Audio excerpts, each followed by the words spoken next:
Welcome, everybody. Today we will be doing an interview about Cult of the Lamb. I have someone here that has been playing it quite a bit, and we are going to let you know about it. And maybe you might want to try it yourself. I'm going to have some gameplay footage going on while we talk during the interview. It's nothing spoiler heavy. It will happen no matter what for every single player. The dungeons may be random, but everything will happen in the exact same order. And it is, I do not go past the tutorial stage. So this is the front of the case with some arcane symbols. And let's look at the back real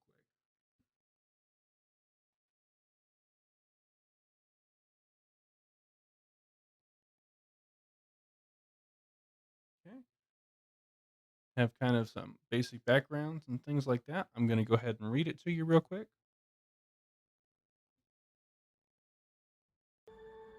Okay, so at the back of the case says Cult of the Lamb casts players in the role of a possessed lamb, saved from annihilation by an ominous stranger, and must repay their debt by building a loyal following. In this name, start your own cult in a land of false prophets, venturing out into diverse and mysterious regions to build a loyal community of woodland followers and spread your word to become the one true cult. Build your flock, destroy the non believers. Welcome, everybody. Today we are here to talk about Cult of the Lamb, and I'm sure it's going to have a cult following and it's going to be a cult classic. My editor Kira has actually turned me on to this game. She's got about 50 hours in now, and she is absolutely loving it, and I want to get some more information. I want to find out why I should play it and why you guys should play it too. Hello, everyone. Thank you so much for having me on here, Phil. I hope to give you guys some very good information on this little occult classic. It has become one of my favorite games ever, and it's just a really fun way to pass the time without having the normal intensity of a full length video game. Go ahead and tell us a little bit about the story. What's going on in the world of Cult of the Lamb? Well, for starters, we have a adorable little lamb character who we quickly find out is the last of his kind and is about to be sacrificed ritualistically by what are known as the Bishops of Old Heket. Not entirely sure if that's how you say it, as all of the characters speak in kind of caveman-ish groans and grumbles, but that's as close as we're gonna get. Your character is being sacrificed as part of a ritual to keep the one who waits below, instead of letting him come up to kill the old gods and return the old faith. So, as our lamb character goes, we find that when he is sacrificed and the axe hits his head, he is summoned by the one who waits below to be given the chance at rebirth. He is given this chance by the one who waits below in exchange to raise a cult in the one who waits below's name. We don't know why yet at the beginning of the game. I still don't know why yet as I haven't beat it, but I'm sure we'll get there soon. That sounds absolutely delightful, and I've been playing it a little bit myself. It looks like there's a bit of base building in this game. It looks like there's some followers. We've got rituals, we have sermons, we have crusades, we have tarot cards. Obviously, we're managing a cult. There's skill trees. Can you tell us a little bit about how you get followers and base building? Base building comes naturally in the game along with the tutorial. You are required to build a shrine in the beginning of the game and a cook fire for your first follower, which is gained through your first crusade on your way to find your cult land. Once you find your cult land with the help of your buddy Rateau, then you are given this land to just create, and you are told to create a cook fire after you indoctrinate your first follower. Your followers are people who believed in the old faith and the four bishops who are keeping the one who waits below, who have become angry with their gods or unsatisfied with their faith and are trying to dissent. So you recruit them into your cult in the hopes of keeping them happy enough and faithful enough that they will serve you instead of the old faith and help the one who waits below. That sounds very interesting. How do you come about finding these followers?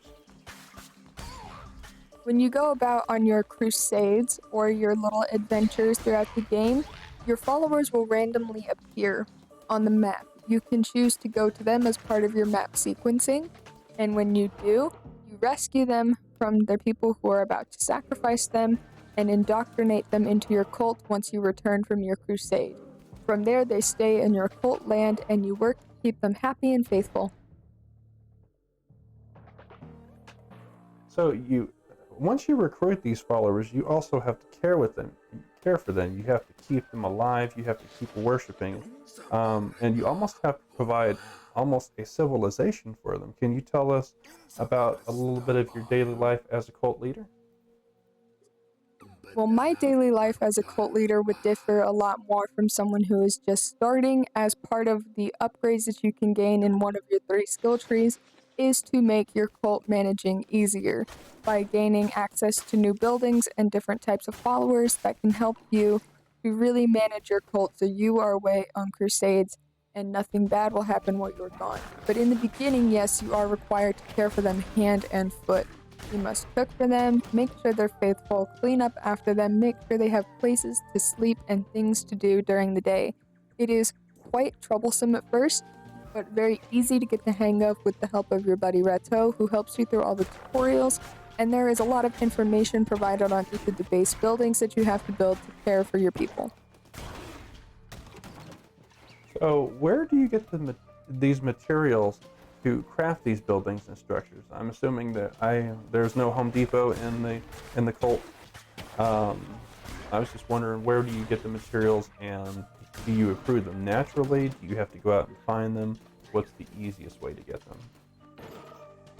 So it's a mixture of both. In the beginning, you'll notice your cult land has a lot of berry bushes, has a lot of trees, a lot of rocks. In the beginning, you can chop those trees and mine that stone for a lot of your lumber and stone that you need to build buildings, and you can harvest berries to cook some basic meals for your people. But as your cult grows and you run out of natural resources, then you need to go on a crusade in which you can acquire resources for your followers through the destruction of natural resources around you or through the gathering of some natural resources. And is that the only purpose of going on a crusade, is to get new followers and materials? Or is there a story element to it? Is there more we don't know about? Do you get upgrades? I know I briefly ran into a tarot card vendor. Could you tell us a little bit about that? Your crusades are the way that you advance in the game and how you can acquire resources for your cult as you do it. So you go on crusades and leave your cult to acquire resources, to acquire followers. You can acquire tarot cards, which are just little random cards to help you throughout your adventures. There are, I believe, 63 of them throughout the entire game. Some can be purchased, others are found in chests at the end of a map section. But as you progress through your map sections, you'll fight mini bosses, I believe 3 mini bosses, until you get to the main boss, which will be one of the 4 bishops of Hecate, who is keeping the one below by having chains that connect him to them. So once you take out the 3 mini bosses who become followers for your cult, then you take on a bishop. And when you kill that bishop, you release the one who waits below from one of the 4 chains, thereby freeing him a little bit more each time. And as you go on these crusades, you learn that the bishops are kind of evil, kind of awful, and you kill them and you open new doors to progress through new places, but you are still open to go through places that you have already gone on just a basic resource run, or just to test out some new abilities that you may have unlocked in your skill trees. That does sound like a fascinating crusade, and it sounds like the one that waits below really needs our help. And it almost sounds like that's the main point, is to free him from his prison. Um, so that I noticed that in my testing, it has quite a bit of different skill trees, such as rituals and sermons, and it has, um, I believe it has a third skill tree in the base building. Could you tell us a little bit about the skill trees, maybe about what a ritual does, if there's different types, and maybe how you would get sermons and what they do?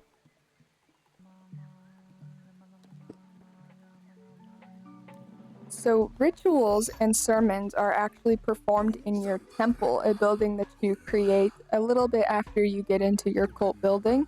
And you go in, and every day you are allowed to preach a new sermon, which keeps your cult's faith very up, so you don't have to worry about them dissenting and losing more followers. Rituals do the same thing, and they also have a different purpose aligned with them depending on which ritual you do. For example, if you have a follower that becomes elderly and dies of old age, there is a funeral ritual that you can unlock, which takes all of your followers into the temple in these beautiful white robes. They bring in the body and lay flowers around it. You watch your followers slow ascend, and you bury their body with flowers. And it's a very beautiful process that ups the faith in your cult, and then it has the extra added bonus of you're able to now gather devotion from your followers at that gravesite. So all of your rituals have a second effect to go with them, and they even have cult traits that can go with them. There are many different skill trees in the game, and of course that's one of them. You have your rituals, your cult traits. Your sermons don't have a skill tree, they're the same day after day, but you collect devotion from your followers to unlock your weapons skill tree through your temple, which helps you unlock different weapons for your crusades, different curses, all kinds of different ways to make your crusades easier. For example, I have a weapon that, if it appears on my crusades, allows me to fill my upgrade bar for my base camp faster. So if I use that weapon, I can gain upgrade points while I'm crusading instead of having to go back to my cult and regather devotion from my shrine every few minutes once the devotion is full. There is another skill tree that allows you to upgrade base things in your camp, and this is accessible through your shrine.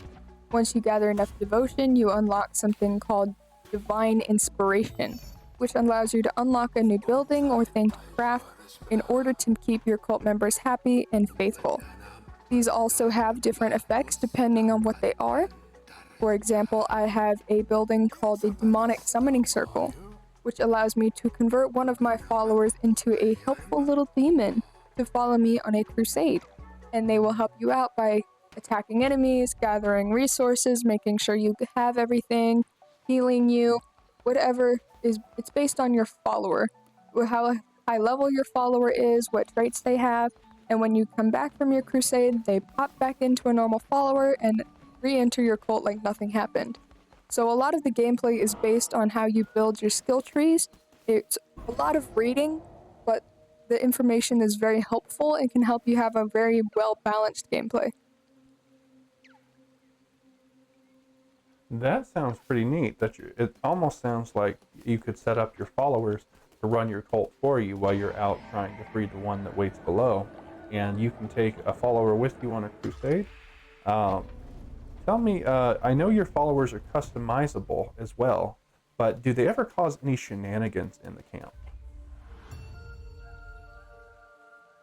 Indeed, your followers can cause shenanigans. There is a follower trait called jerk, where your follower will just bully other people. And as a cult leader, it is your job to go in and stop that kind of behavior. So you can bully that follower, which increases their loyalty and devotion to you for being such a direct leader and demanding respect. Or you can try to re educate them. When you have dissenters in your cult, if your faith gets too low, they will try and preach against you to your other followers. And you also have to try to re-educate them or get rid of them as quickly as you can so you don't have anybody preaching against you. There are also just different traits of your followers that can cause them to maybe sometimes act up a little bit. Like there's certain food items that if you create them, it has a 15% chance of your follower getting sick, and then you have to clean it.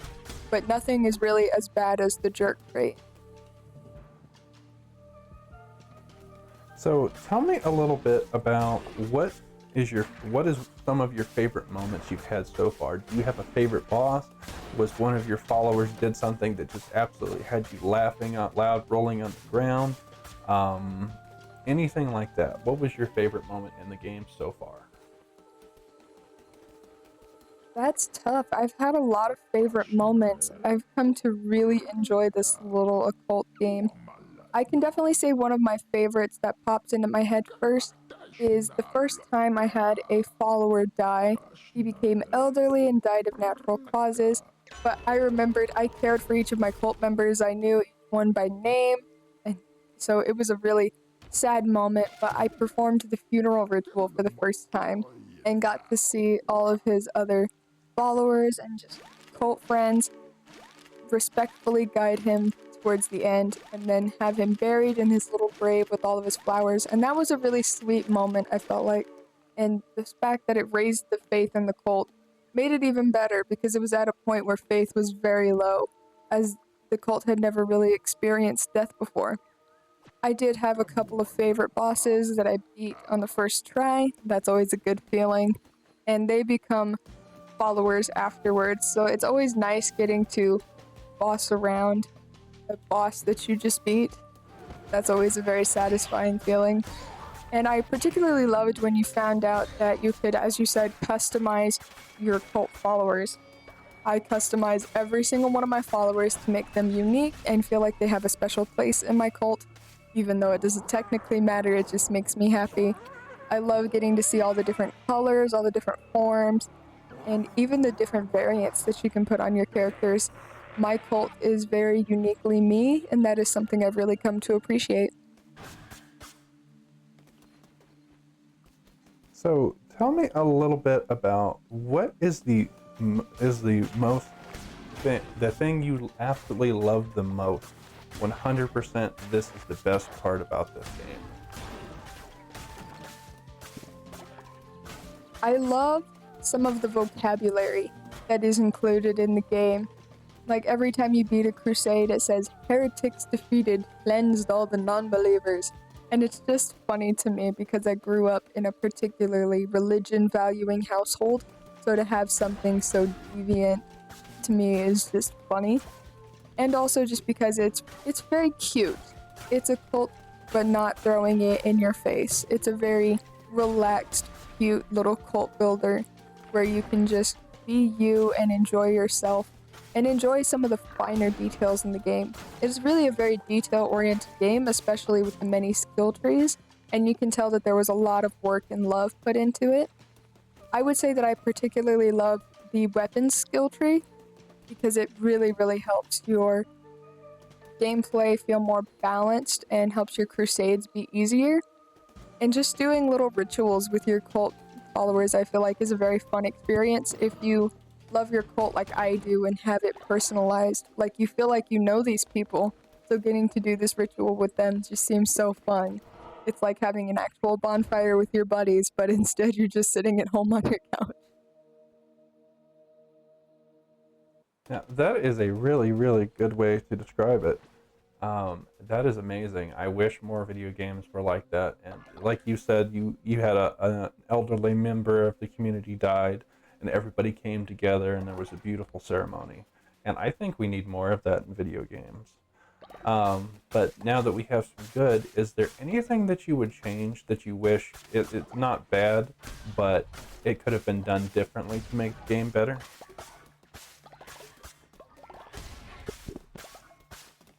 I would really just say there's a couple of different little aspects that I feel like could have been done differently. Specifically, the travel. When you unlock different places instead of just your cult land, the different places feel a little bit rushed, like they were thrown in last minute. And there's a lot of unlockables to go through. I mean, especially with tarot cards and like decorations and just buildings. I know there's at least 63 tarot cards, and that's a lot. I only have 21 of them after 52 hours of gameplay. So that's definitely very time consuming to try and gather all of those. It's definitely a very difficult game to 100% or platinum, whichever you prefer. So I think that definitely could have been done differently. It's almost sort of on a Hollow Knight level of just this must be near impossible to try and complete. It is possible. I've seen it and heard it done before. However, it just looks extremely difficult, and there are some really odd things that you have to do that you really wouldn't think of to get it done. So it's not as difficult it as it as a maybe say a much harder game like in Elden Ring or a Bloodborne, but it has enough difficulty challenge to keep you engaged and many things to do. I know they just recently added a co-op feature for the PlayStation 4 and 5. Uh, but go ahead and tell me, why should people play this game? I know we have a lot of great reasons already, but what is the thing that absolutely hooks you the most? You think people would enjoy this very much? I love the relaxed, laid back feel of the game. Even though it's a video game, you still are having fun. You don't want to rip your hair out at the amount of achievements, like you said in Elden Ring. It's a very common sentiment I hear, that people aren't just having fun and playing the game because they want to play it. They're playing it because, oh, I have to 100% it, or oh, I have to get past this area, but it's driving me crazy. And in those games, there's also a sort of sense that it is so difficult to actually become good at the game, to level up, to become powerful enough. Whereas in Cult of the Lamb, it's as easy as waiting a few minutes to gather enough divine devotion to raise a divine inspiration and unlock a new thing to make it easier on you. So I definitely like the laid back relaxedness of it. And I love the little detail that you're able to put in. You can really make your cult you. You can play the game how you want to, not on their terms. Even in games like Souls games, when you're able to build your own build, you're still playing a very linear, very set game that even throughout builds has no variation on difficulty level, unless you become the well-known stealth archer. But unless you do that, then you're really just gonna have a tough time getting through it, and it sucks no matter what you do, so it feels like there's really no way out. Whereas in Cult of the Lamb, if something isn't working, it's so easy to try something different and play the game how you want to play it. Like, I could have a more necromancy feel to my cult, but I don't want to. I choose to focus on while my followers are alive. I customize all my followers, I know all of my followers, I make it a point to make sure they're comfortable and taken care of, and I love the little interactions that we have with them on the daily. And it's still challenging enough to keep you engaged on your crusades. There are definitely some bosses that have whooped me the first couple go rounds. I'll make it through a whole crusade and the mini boss will kill me in the first 2 minutes. So it's definitely challenging, but in a way that you're not trying to just beat it because at this point you hate the game and just need to see how it ends. It's a lot easier to play than most games these days, and it's something that even if you haven't picked up in a couple months, you can easily just pick it back up, figure out the controls, and get going. It's not very overly complicated. It's a very simple, just here you go. And I love the cutesy occult detail. I know a lot of people probably won't, but to me, the occult detail is adorable. It's very cute. It's clearly sort of a child's way of looking at the occult through big, bright, positive eyes, but it is still a cute way to look at things. Well, I think that has convinced me right there, because I often play video games that are much too hard, and I find myself playing them and trying to beat them because people tell me that I'm not good enough to play them. I cannot do it. I physically, I am a Dark Souls veteran. You are a noob. You can't do this. And I am leaning towards video games that this sounds exactly like a video game I would want to play, where you just sit down, you have a wonderful time, you get to try new things, there's different experiences. It seems like you're really connected with your cult. I believe your cult name is the Cult of Anu, and that to me is worth quite a bit more than pulling my hair out and trying to be the very best with all these super overpowered boss destroyer 9,000 plus 15 weapons. And I think it's a rare opportunity that we find a video game that is not afraid to be a video game. And for that reason, I thank you, Kira, for joining me today. And I am recommending Cult of the Lamb to everyone. She is recommending Cult of the Lamb to everyone, and I hope you guys really give it a try. Thank you so much for your time today. There'll be just a little bit of footage playing on the channel, and we will catch you guys next time.